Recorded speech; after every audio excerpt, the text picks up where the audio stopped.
Mallory is a dynamic speaker. She engages the audience and is passionate about what she speaks about. She's direct, warm, and always shares relevant content with relatable examples.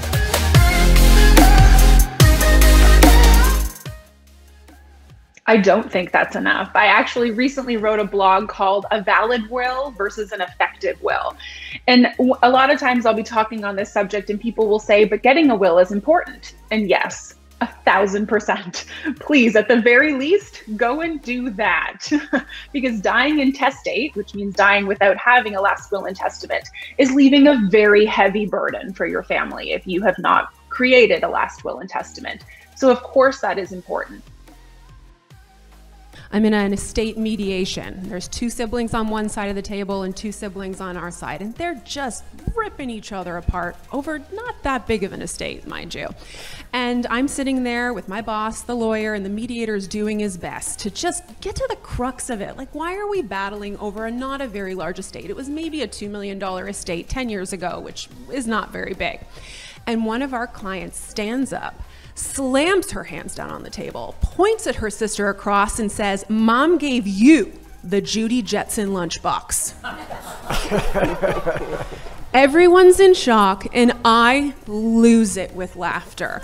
My boss is looking at me like, you shut up right now. I can't stop laughing. I'm like, this is what families are coming to. But the more I broke down that very strange moment, I realized the Judy Jetson lunchbox is love. Money is love.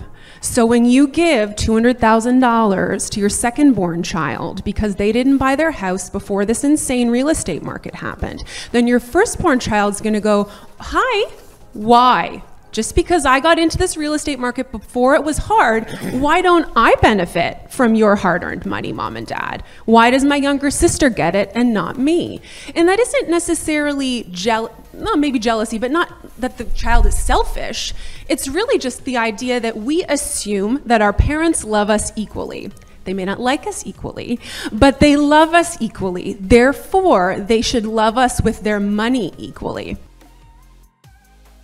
You know, innovation is a new idea or something novel, but bell bottoms came back into style. Avocados keep coming around as being in style. So having in-person conversations with someone and being there next to them and having a beautiful moment talking about their life, it's time to bring that back into style as well. And if you use technology, as I do, as all these panelists do, to add to, I'm losing the word I want, to add to your practice and the way that you flow clients through it, that's wonderful, but you can't use it as the be all end all. There needs to be that human piece.